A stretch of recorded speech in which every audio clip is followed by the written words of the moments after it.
स्फूर्ती डोलाने फडकतो तिरंगा मनामनात येते स्फूर्ती अवघ्या कृष्णाच गाजत राहो प्रिय भारत तुझी कीर्ती अवघ्या कृष्णाच गाजत राहो प्रिय भारत तुझी कीर्ती सन्माननीय व्यासपीठ आदरणीय मुख्याध्यापक शिक्षक उपस्थित सर्व पाहुणे व माझ्या सर्व विद्यार्थी मित्रांनो सर्वांना माझा नमस्कार। सर्वप्रथम सर्वांना स्वातंत्र्य दिनाच्या खूप खूप शुभेच्छा। 15 ऑगस्ट म्हणजे आपल्या सर्वांसाठी हा स्वातंत्र्य दिवस।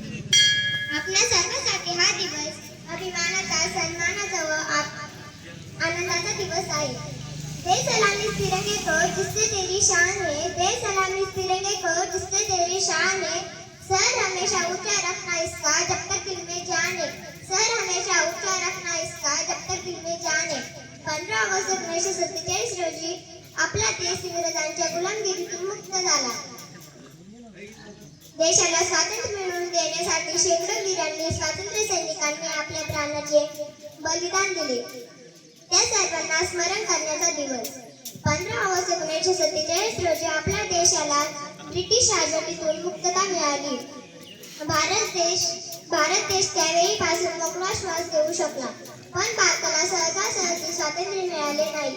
त्यासाठी भारतातील भरपूर स्वातंत्र्य सैनिकांनी लढा दिला। त्यामध्ये सुभाषचंद्र बोस, मंगल पांडे, भगतसिंग, राजगुरू, सुखदेव अशा अनेक स्वातंत्र्य सैनिकांनी आपल्या प्राणाची पर्वा न करता स्वातंत्र्यासाठी लढा दिला आणि प्राणाची आहुती दिली।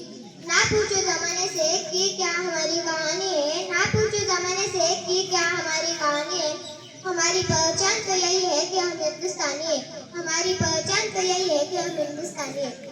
मित्रांनो, 15 ऑगस्ट 1947 रोजी आपला देश ब्रिटिश राजवटीतून मुक्त झाला। शेवटी एवढेच म्हणेल की देशभक्त से ही देश की शान है, देशभक्त से ही देश का मान है, देशभक्त से ही देश की शान है, देशभक्त से ही देश का मान है। हम उस देश के फूल हैं यारो जिस देश का नाम हिंदुस्तान है, हम उस देश के फूल हैं यारो जिस देश का नाम हिंदुस्तान है। एवढी बोलून मी माझे भाषण संपवते। जय हिंद, जय महाराष्ट्र, धन्यवाद।